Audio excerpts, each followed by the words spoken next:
అందరికీ నమస్కారం. ఆంధ్రప్రదేశ్ ప్రస్తుతం అక్కడ చాలా జరుగుతోంది గదా. కొత్త ప్రభుత్వం వచ్చింది, రాజకీయ వేడి రాజుకుంది, ఆర్థికంగా చూస్తే ఎన్నో సవాళ్లు.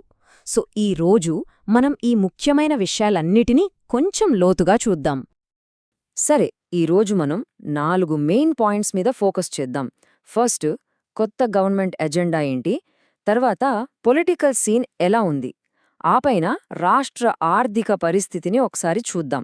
ఇక ఫైనల్గా ఈ పాలసీలు, రాజకీయాలు మనలాంటి సామాన్యుల జీవితాలపై ఎలా ప్రభావం చూపుతున్నాయో కూడా మాట్లాడుకుందాం. రైట్, ఇక మన ఫస్ట్ టాపిక్లోకి వెళ్ళిపోదాం. కొత్త ప్రభుత్వ అజెండా. అసలు వాళ్ళ విజన్ ఏంటి, ఆంధ్రప్రదేశ్ భవిష్యత్తును ఎలా చూస్తున్నారు, వాళ్ళ ప్రయారిటీస్ ఏంటో ఇప్పుడు తెలుసుకుందాం. చూడండి, ముఖ్యమంత్రి చంద్రబాబు నాయుడు చాలా క్లియర్గా చెప్పారు. వాళ్ల ఫస్ట్ ప్రయారిటీ రాష్ట్ర భద్రతేనట. శాంతి భద్రతల విషయంలో అస్సలు రాజీపడే ప్రసక్తే లేదంటున్నారు. అంటే రాబోయే రోజుల్లో అడ్మినిస్ట్రేషన్ చాలా స్ట్రిక్ట్గా ఉంటుందన్నమాట. ఓకే, సెక్యూరిటీ మాత్రమే కాదు, డెవలప్మెంట్ విషయంలోనూ పెద్ద పెద్ద ప్లాన్స్తో ముందుకొస్తున్నారు. హెల్త్, టూరిజం, ఇన్ఫ్రాస్ట్రక్చర్ ఇలా అన్నిటినీ టచ్ చేస్తున్నారు. ఒక్క ఏడాదిలోనే అందరికీ డిజిటల్ హెల్త్ రికార్డులు ఇస్తారట. పోలవరం దగ్గర ఏకంగా 9,900 ఎకరాల్లో ఒక టూరిజం హబ్ ప్లాన్ చేస్తున్నారు. ఇంకా రుషికొండ బిల్డింగ్స్ని లగ్జరీ బీచ్ విల్లాలుగా, మ్యూజియంగా మార్చడం లాంటివి కూడా వీళ్ల ఎజెండాలో టాప్లో ఉన్నాయి. సరే, గవర్నమెంట్ ప్లాన్స్ అన్నీ బానే ఉన్నాయి. కానీ పాలిటిక్స్ ఎప్పుడూ సైలెంట్గా ఉండవు కదా, అక్కడెప్పుడూ హీటుంటుంది. ఇప్పుడు మనం రాజకీయ రంగంలో ఏం జరుగుతుందో చూద్దాం. అపోజిషన్ విమర్శలు, గవర్నమెంట్ రియాక్షన్స్ ఇవన్నీ ఎలా ఉన్నాయో ఒక లుక్కేద్దాం. ఇక డిప్యూటీ సీఎం పవన్ కళ్యాణ్ విషయానికొస్తే ఆయన కూడా అడ్మినిస్ట్రేషన్ మీద తన మార్క్ చూపిస్తున్నారు. అధికారులను భయపెట్టే పొలిటీషియన్స్ని అస్సలు సహించేది లేదని, చాలా కఠినంగా వ్యవహరిస్తామని వార్నింగ్ ఇచ్చారు. అదే సమయంలో ప్రతిపక్ష నేత వైఎస్ జగన్మోహన్ రెడ్డి కూడా యాక్టివ్గా ఉన్నారు. రీసెంట్గా విజయవాడలో జరిగిన కూల్చివేతల గురించి మాట్లాడుతూ బాధితులకు న్యాయం జరిగే వరకు తమ ఫైట్ ఆగదని ఆయన స్పష్టం చేశారు. చూడండి, ఈ పొలిటికల్ డిఫరెన్సెస్కి మెడికల్ కాలేజీల ఇష్యూ ఒక perfect example. Public private partnership అంటే పీపీపీ మోడల్ని వైఎస్ఆర్సీపీ వ్యతిరేకిస్తోంది. దీనికి వ్యతిరేకంగా సంతకాల సేకరణ కూడా స్టార్ట్ చేసింది. కానీ గవర్నమెంట్ ఏమంటోందంటే, మీరు అధికారంలో ఉన్నప్పుడు 104, 108 అంబులెన్స్ సర్వీసులు నడిపింది కూడా పీపీపీ మోడల్లోనే కదా అని ఎదురు ప్రశ్నిస్తోంది. సరే, ఈ రాజకీయ చర్చలన్నీ ఒకెత్తైతే వీటన్నిటి వెనుకున్న అస్సలు సమస్య వేరే ఉంది. అదే రాష్ట్ర ఆర్థిక పరిస్థితి. మాటలు పక్కన పెట్టి ఇప్పుడు మనం నంబర్స్ ఏం చెప్తున్నాయో చూద్దాం.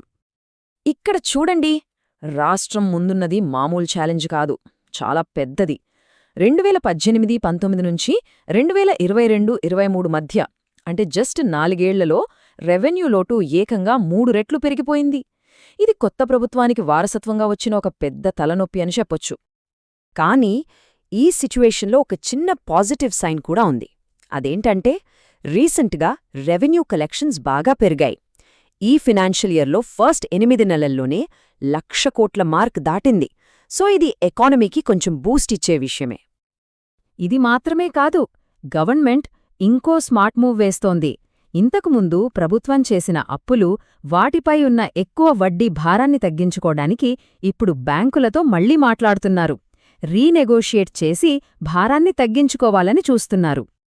సరే, ఇన్ని రాజకీయాలు, ఇన్ని నంబర్స్, ఇవన్నీ ఎవరికోసం? ఫైనల్గా మనకోసమే కదా. ఈ పాలసీలు, ఈ అప్పులు ఇవన్నీ సామాన్యుడి డైలీ లైఫ్ని ఎలా ఎఫెక్ట్ చేస్తున్నాయో ఇప్పుడు చూద్దాం. గవర్నమెంట్ సర్వీసులు ప్రజలకు ఎలా అందుతున్నాయో చెప్పడానికి ఈ ఒక్క చాటు చాలు. ఇది రెవెన్యూ డిపార్ట్మెంట్కి సంబంధించిన చూడండి. దాదాపు 47% మంది పనితీరు బాగాలేదని చెప్పారు. అంటే సగానికి సగం మంది తమ కంప్లైంట్స్కి సరైన రెస్పాన్స్ రావట్లేదని ఫీలవుతున్నారన్నమాట. అయితే ఇంకోవైపు గవర్నమెంట్ డైరెక్ట్గా ప్రజల జీవితాల్లో మార్పు తీసుకురావడానికి ట్రై చేస్తోంది. రీసెంట్గా జరిగిన పోలీస్ రిక్రూట్మెంట్ దీనికొక మంచి ఎగ్జాంపుల్. ముఖ్యంగా పల్లెటూర్లలో ఉండే పేద యువతకు ఇదొక పెద్ద లైఫ్ చేంజింగ్ ఆపర్చునిటీ. చాలామంది కొత్త కానిస్టేబుల్స్ అలాంటి బ్యాక్గ్రౌండ్స్ నుంచే వచ్చారు. అంతేకాదు, ఈ రిక్రూట్మెంట్ ఈవెంట్లో ఒక ఇంట్రెస్టింగ్ ఇన్సిడెంట్ కూడా జరిగింది. కొత్తగా సెలెక్ట్ అయిన ఒక కానిస్టేబుల్ తన ఊరికి రోడ్డు కావాలని అక్కడికక్కడే అడిగాడు. ఆశ్చర్యంగా గవర్నమెంట్ వెంటనే ఆ రోడ్ని శాంక్షన్ చేసింది. అంటే కొన్నిసార్లు రెస్పాన్స్ ఇంత ఫాస్ట్గా కూడా ఉంటోందన్నమాట. సో చూశారుగా, ఆంధ్రప్రదేశ్ ప్రస్తుతం ఒక క్రాస్ రోడ్స్లో ఉంది. ఒకవైపు పెద్ద పెద్ద ప్లాన్స్, ఆశయాలు, మరోవైపేమో లోతుగా పాతుకుపోయిన ఆర్థిక సవాళ్లు. మరి రెండింటి మధ్య బ్యాలెన్స్ చేస్తూ ఆంధ్రప్రదేశ్ భవిష్యత్తును అసలు ఏది నిర్దేశిస్తోంది? ఇది ఆలోచించాల్సిన విషయమే.